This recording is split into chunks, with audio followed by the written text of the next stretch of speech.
Evening दोस्तों, Teja coaching 12th class physics में आपका स्वागत है। दोस्तों आज हम बात करने वाले हैं 11th क्लास की फिजिक्स के बारे में, जिसमें हमारा चैप्टर नंबर 2 चल रहा था और उसकी आज 5वीं वीडियो है। चैप्टर नंबर 2 की 5वीं वीडियो है, तो उसमें बात करने वाले हैं दोस्तों कुछ महत्वपूर्ण परिभाषाओं के बारे में जो आपको एग्जाम के अंदर 2 नंबर में पूछी जाती हैं या 1 नंबर में पूछ सकता है। कि कुछ भी लगभग 15-20 महत्वपूर्ण परिभाषाएं हैं वो आपको लिखा रहा हूं, तो उनके बारे में लिखना। दोस्तों आप सबसे पहले 1 नंबर लगाओ, आप चाल।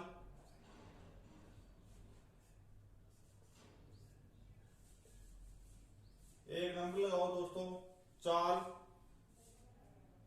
तो चाल किसे कहते हैं? एकांक समय में तय की गई दूरी क्या कहलाती है दोस्तों? चाल कहलाती है। कि एकांक समय में तय की गई दूरी क्या कहलाती है? चाल कहलाती है। तो इसमें लिखना, एकांक समय में तय की गई दूरी को चाल कहते हैं। चाल बराबर दूरी बटावा समय है। चाल बराबर दूरी बटावा समय होता है। ये लिख लेना नीचे कि चाल बराबर दूरी बटावा समय। अब 2 नंबर में लिखना दोस्तों वेग।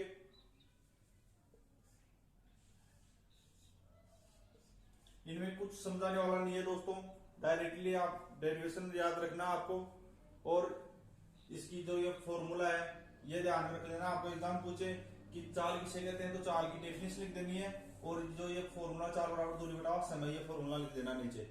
अब वेग की डेफिनेशन लिखो दोस्तों। विस्थापन में परिवर्तन की दर को वेग कहते हैं। वेग बराबर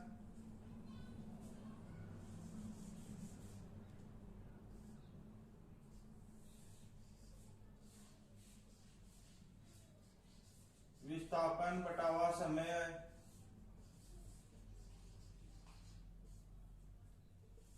वेग बराबर विस्थापन बटावा समय। 3rd नंबर लिखो दोस्तों, दूरी।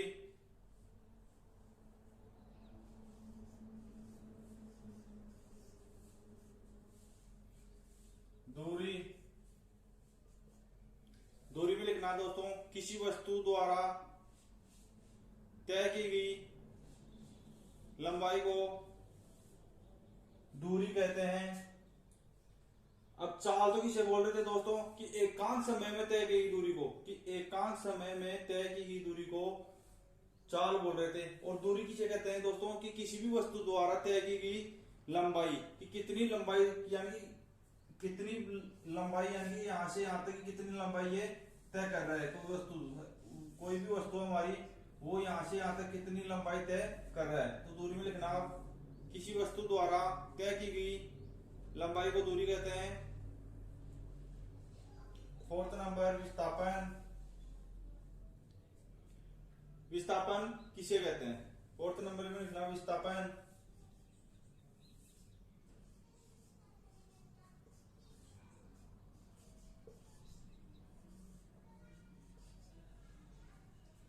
विस्थापन में लिखना, किसी वस्तु द्वारा निश्चित दिशा में तय की गई दूरी को विस्थापन कहते हैं। विस्थापन इक्वल टू करना अंतिम स्थिति माइनस प्रारंभिक स्थिति।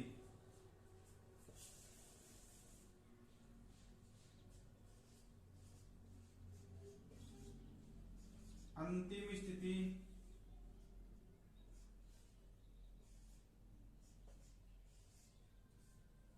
माइनस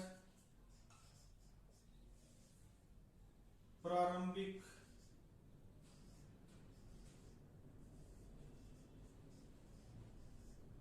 स्थिति।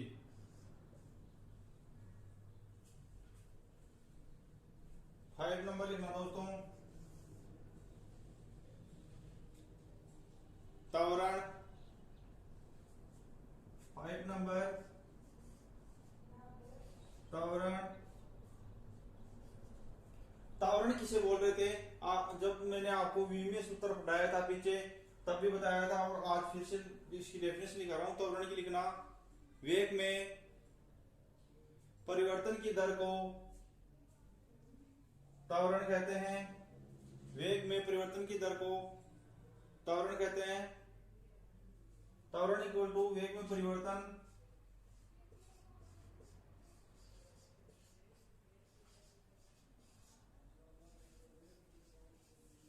बटा समय। वेग में परिवर्तन बटा समय। 6 नंबर लिखना दोस्तों, घनत्व है।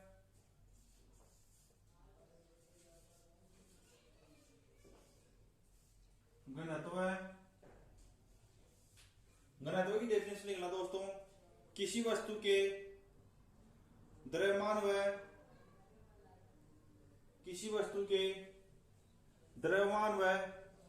आयतन के अनुपात को घनत्व कहते हैं। घनत्व इक्वल टू द्रव्यमान बटा आयतन।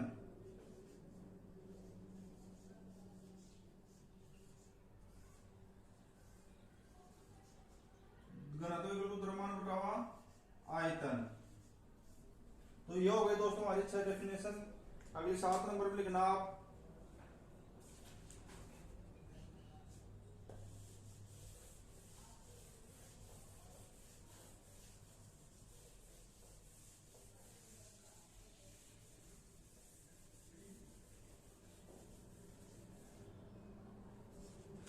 लिखो आप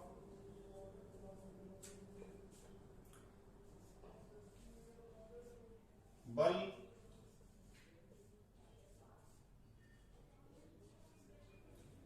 की डेफिनेशन लिखो दोस्तों, किसी वस्तु के द्रव्यमान व त्वरण के गुणनफल को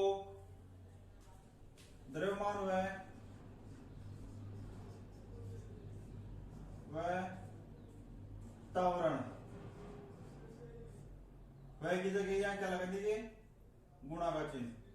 किसी वस्तु के द्रव्यमान व त्वरण के गुणनफल को बल कहते हैं। तो बल इक्वल टू होता है हमारा द्रव्यमान इंटू त्वरण। 8 नंबर में लिखा दोस्तों आप कार्य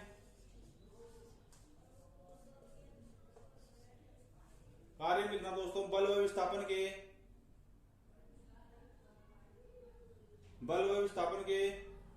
अदिश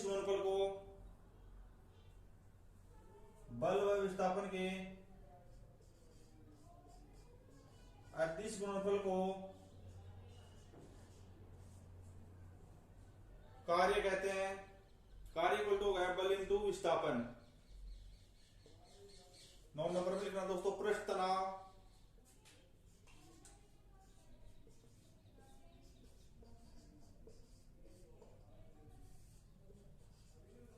पृष्ठ तनाव, इसमें लिखना किसी वस्तु की एकांक लंबाई पर लगने वाले बल को पृष्ठ तनाव कहते हैं। पृष्ठ तनाव इक्वल टू बल बटे लंबाई।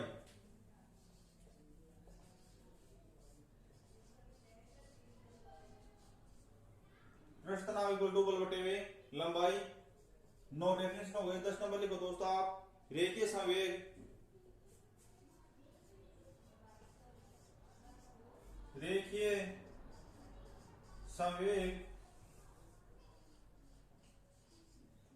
एक बार फिर से बोल रहा हूं दोस्तों, आपको एग्जाम में ये 2 नंबर में पूछ सकता है, 1 नंबर में पूछ सकता है। 1 नंबर में आपको दे देंगे कुछ परिभाषाओं को परिभाषित कीजिए, तो आपको 3-4 परिभाषा दे दे, जैसे बल की दे दे, कार्य की दे दे, पृष्ठ तनाव की दे दे और रेखीय संवेग की दे दे।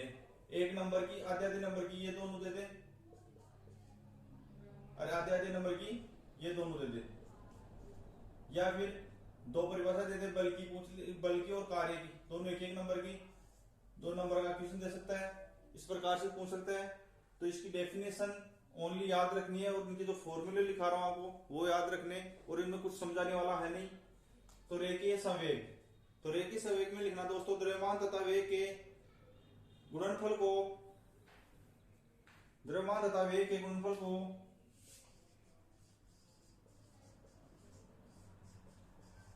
द्रव्यमान तथा वेग के गुणनफल को रेखीय संवेग कहते हैं। बस इतना सा ध्यान रखना है कि बल और विस्थापन के गुणनफल को, द्रव्यमान और त्वरण के गुणनफल को, और द्रव्यमान और वेग के गुणनफल को क्या कहते हैं? रेखीय संवेग कहते हैं। तो रेखीय संवेग इक्वल टू हो गया हमारा द्रव्यमान इंटू वेग। 11 नंबर, बलागुण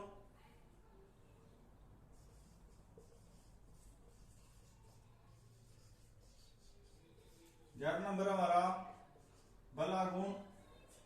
बलागुण में लिखना दोस्तों, किसी वस्तु पर कार्य करने वाले बल तथा बलों के मध्य लंबवत दूरी के गुणनफल को बलागुण कहते हैं। बलागुण इक्वल टू क्या होता है दोस्तों? ये डेफिनेशन में क्या बता रहा है ये हमारे को कि किसी वस्तु पर कार्य करने वाले बल तथा बलों के मध्य लंबवत दूरी के गुणनफल को, बल तथा बलों के मध्य की लंबवत दूरी, यानी कि बल होगा और बलों के मध्य की लंबवत दूरी होगी, तो उन दोनों के गुणनफल को क्या बोल रहा है? बलागुण बोल रहा है। तो इसका फॉर्मूला क्या हो जाएगा? बलागुण इक्वल टू हो जाएगा बल इंटू बलों के मध्य लंबवत दूरी, बल इंटू बलों के मध्य लंबवत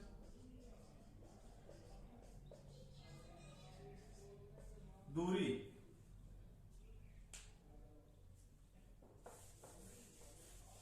हमारी महत्वपूर्ण परिभाषाओं में 11 परिभाषाएं हो गई।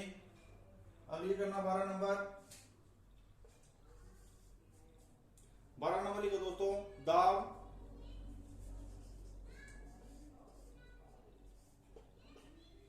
दाब में लिखना दोस्तों, एकांक क्षेत्रफल पर लगने वाला बल दाब कहलाता है। दाब इक्वल होता है बल बटावा क्षेत्रफल,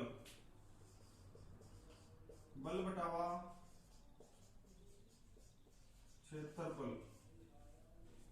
13 नंबर,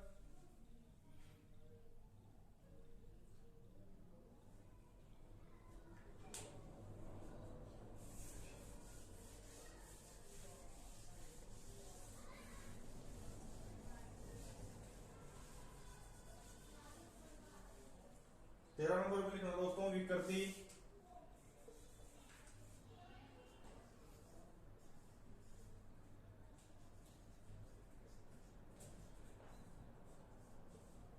विकृति किसी वस्तु की विमा में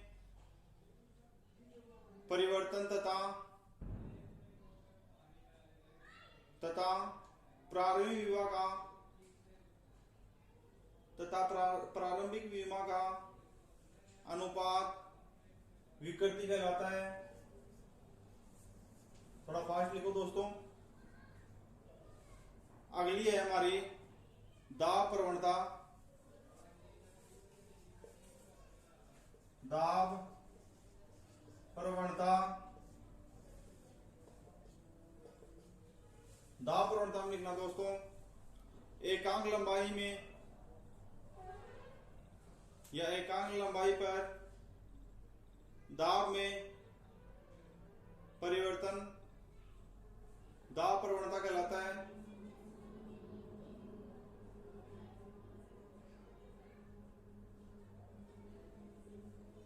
15 नंबर, प्रतिबल।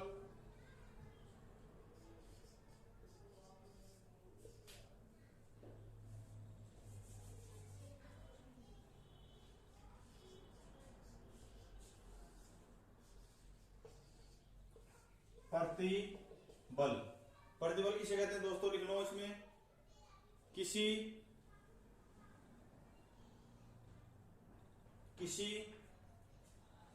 प्रत्यक्ष वस्तु के एकांक क्षेत्रफल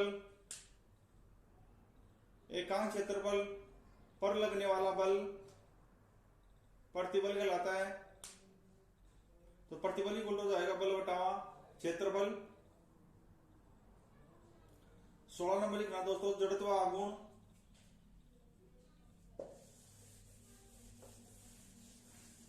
और ये जो फॉर्मूले हैं वो आपको जब इनके विनिमय सूत्र निकालना सिखाया था उसी टाइम लगभग के फॉर्मूले आपको लिखा चुका हूं मैं।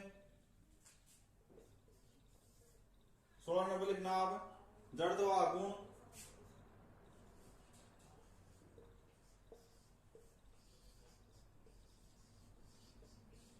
और इनके कंप्लीट जो ये बहुत राशि इनके विनिमय सूत्र भी बता चुका हूं, जो आप पिछली वाली क्लास में देख सकते हो, और इनके मात्रक भी बता चुका हूं, और इनके जो फॉर्मूले हैं वो भी बता चुका हूं, और विनिमय सूत्र किस प्रकार से ज्ञात करते हैं वो भी आपको पिछली वाली वीडियो में मिल जाएंगी। तो हम बात कर रहे हैं जड़त्व आघूर्ण की। तो जड़त्व आघूर्ण की डेफिनेशन लिखना दोस्तों, घूर्णन गति करते हुए पिंड के द्रव्यमान तथा घूर्णन अक्ष से लंबवत दूरी के वर्ग के गुणनफल को जड़त्व आघूर्ण कहते हैं।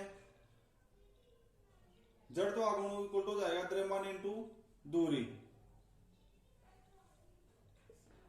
जड़त्व आघूर्ण इक्वल टू द्रव्यमान इंटू दूरी। अब 17 नंबर लिखना, तरंग दैर्ध्य।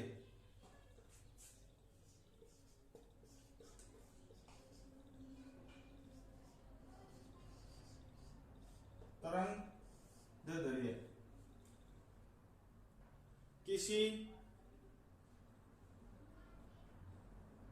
किसी कंपित कण द्वारा दोलन या एक कंपन करने में तय की गई दूरी तरंग दैर्ध्य कहलाता है। 18 नंबर, आवर्ती।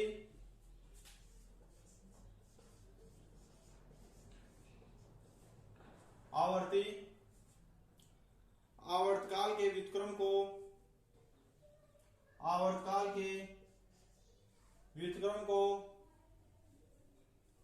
आवर्ती कहते हैं। आवर्तकाल को किससे प्रदर्शित करते हैं हम?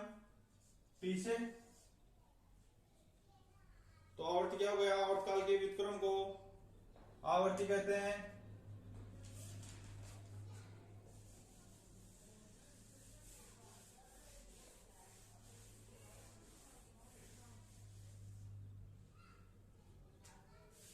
नंबर, आवर्तकाल, इसकी डेफिनेशन लिखना दोस्तों आवर्तकाल की, सरल आवर्त गति कर रहे पिंड को एक दोलन या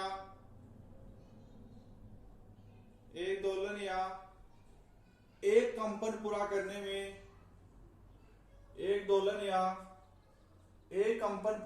में लगा समय आवर्तकाल कहलाता है।